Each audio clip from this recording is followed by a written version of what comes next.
David Copperfield, Charles Dickens.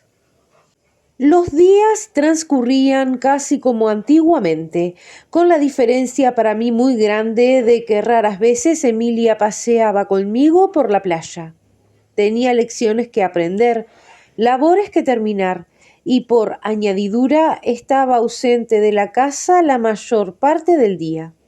Aún sin esos obstáculos, no hubiéramos gozado en nuestros paseos como otras veces. Aunque caprichosa y frívola como una chiquilla, Emilia no era ya una niña, sino más bien una mujercita. El breve espacio de un año había bastado para establecer grandes diferencias entre nosotros. Me quería, sí, pero le gustaba reírse de mí y atormentarme. Rehuía mi compañía, y cuando adivinaba que salía yo a su encuentro, tomaba otro camino y al llegar a la casa la solía encontrar en el umbral de la puerta riendo a carcajadas. El momento más dulce del día para mí era cuando se sentaba a coser y yo me acomodaba a sus pies y la distraía con mis lecturas. Aún hoy me parece que jamás he visto sol tan espléndido como el que alegraba aquellas hermosas mañanas de abril, que no he vuelto a encontrar en mi camino una criatura tan encantadora como la que trabajaba sentada en el umbral de la puerta de aquel barco viejo, y que jamás hallé en el resto de mis días ni un cielo tan puro, ni un mar tan azul, ni barcos que se deslizasen a lo lejos tan iluminados por el sol. A la noche siguiente a nuestra llegada se presentó Barkis a saludar a la familia. Peggotty, con ademanes muy torpes y embarazados, traía un pañuelo anudado por las puntas y lleno de naranjas. Como no hizo en toda la visita alusión alguna a lo que contenía el pañuelo, supusimos, cuando se marchó, que había olvidado su paquete. Cam corrió detrás de él para devolvérselo, pero no tardó en regresar diciendo que las naranjas eran un obsequio a la Peggotty. Desde entonces hizo su aparición todas las noches, trayendo siempre un paquetito que depositaba invariablemente detrás de la puerta, apenas entraba, y de los cuales jamás habló. Tales ofrendas eran tan curiosas como variadas.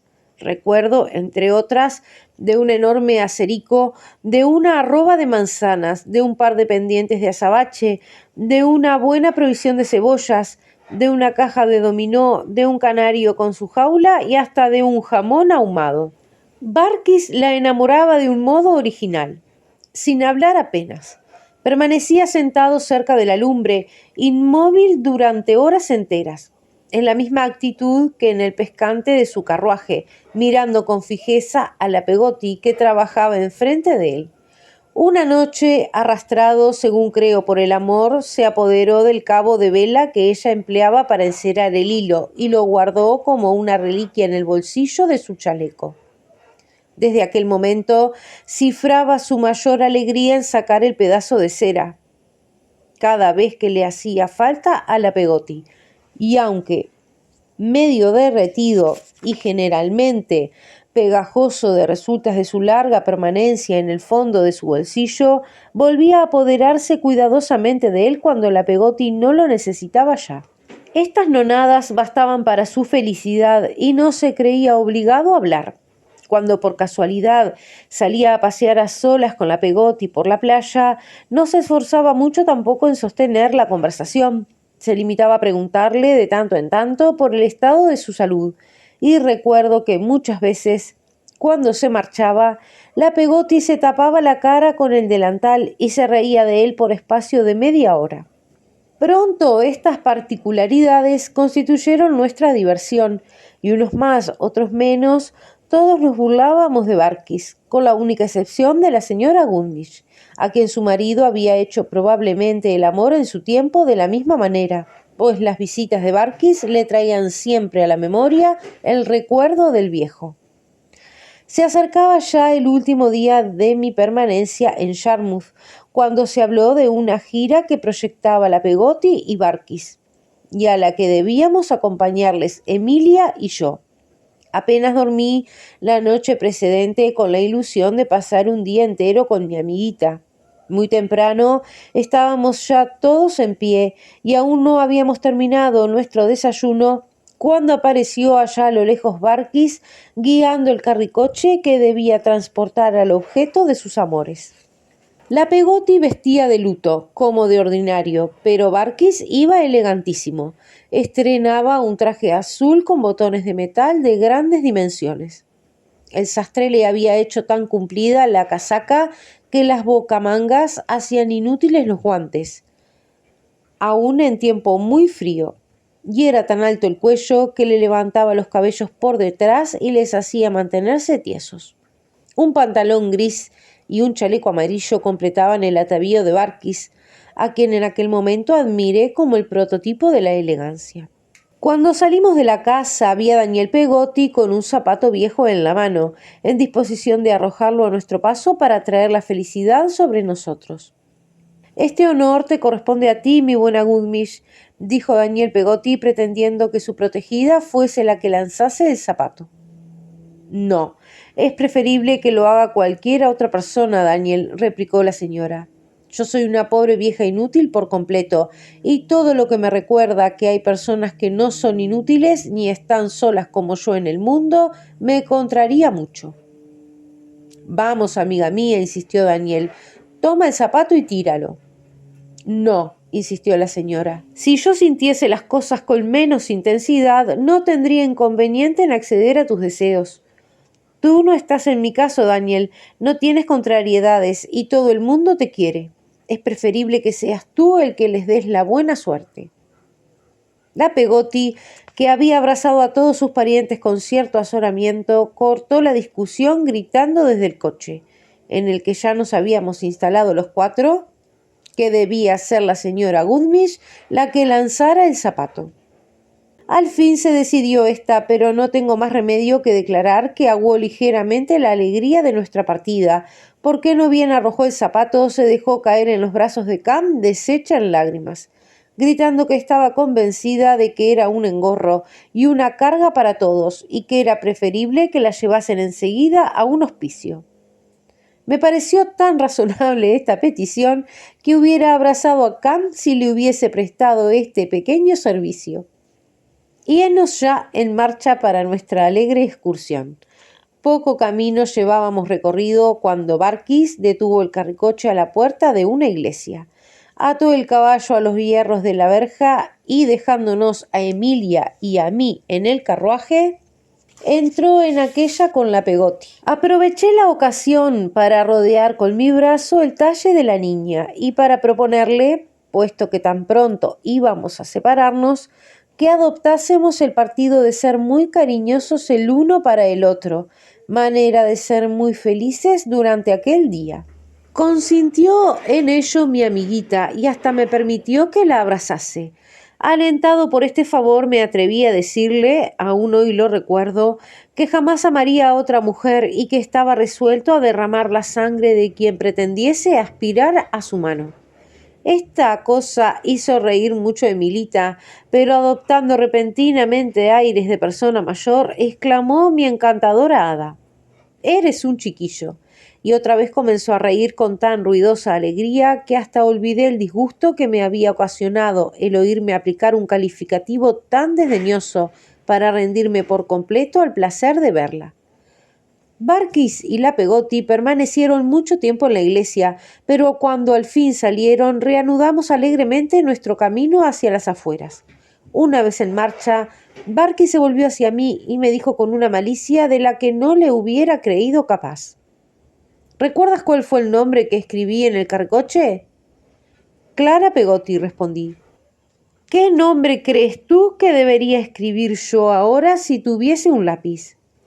«El mismo, Clara Peggotty». «No, ya no se llama así. Ahora escribiría Clara Peggotty de Barkis», y lanzó una carcajada que conmovió los tableros del carruaje. En una palabra, acababan de casarse y para casarse habían entrado en la iglesia. Había sido voluntad expresa de la novia que el matrimonio tuviera efecto sin ningún esplendor. El único testigo de la ceremonia fue el sacristán. Se ruborizó mucho al oír a Barkis anunciar tan bruscamente su unión y me abrazó repetidas veces para probarme que su cariño hacia mí no se había entibiado por aquel acto. Pronto se repuso, sin embargo, y me dijo que se alegraba mucho de que aquel asunto hubiese terminado a su gusto. Nos detuvimos en un ventorrillo algo alejado de la carretera, donde ya nos esperaban. La comida fue muy alegre y pasamos muy bien el día. Si la Peggotty hubiese estado casada desde 10 años antes, no hubiera estado más natural. Fue aquel día la Peggotty de siempre. Antes del té, salió a pasear con Emilia y conmigo, mientras Barky fumaba filosóficamente su pipa, feliz y contento, absorto, según creo, en la dulce contemplación de su dicha futura. Lo que sí puedo afirmar es que sus reflexiones contribuyeron de modo poderoso a despertar su apetito, porque recuerdo que, después de haber engullido mucho cerdo fresco y legumbres y despachado un pollo o dos en la comida, tuvo necesidad de pedir una lonja de tocino a la hora del té. He pensado muchas veces, siendo ya hombre, que fue un día de boda muy inocente y poco común. Cuando llegó la noche, ocupamos de nuevo nuestros asientos en el carruaje y emprendimos el regreso. Durante el camino fuimos mirando a las estrellas. Me erigí en maestro y fui describiendo a Barkis horizontes desconocidos. Le expliqué los rudimentos de astronomía que había aprendido en Salem House, y era tal el interés y entusiasmo con que se me escuchaba que lamenté que en mi fuero interno no estar tan iniciado en la ciencia de la esfera celeste como en narrar novelas. Tan convencido quedó Barkis de mi talento que hasta llegó a decir a su mujer en mi presencia que yo era un rocio en pequeño, queriendo significar, según pude comprender, que yo era un niño prodigio. Agotado el tema de las estrellas, o mejor dicho, llegada la explicación al límite de las facultades comprensivas de Barkis, Emilita se envolvió conmigo en una vieja tela encerada que nos abrigó durante el resto del viaje. Cuánto la amaba. Qué felicidad, me decía, si estuviésemos ya casados y viviéramos en una selva encantada, en medio de los árboles, sin envejecer nunca, sin llegar a saber más de lo que sabíamos, siendo siempre niños, correteando siempre tomados de la mano por las praderas esmaltadas de flores, bañados de pleno por el sol, y luego, al llegar la noche, reposar nuestros cuerpos fatigados, el uno junto al otro, sobre un lecho de musgo, y dormir con sueño puro y tranquilo, en espera de que nos enterrasen los pajarillos, como acontece a los niños de las baladas.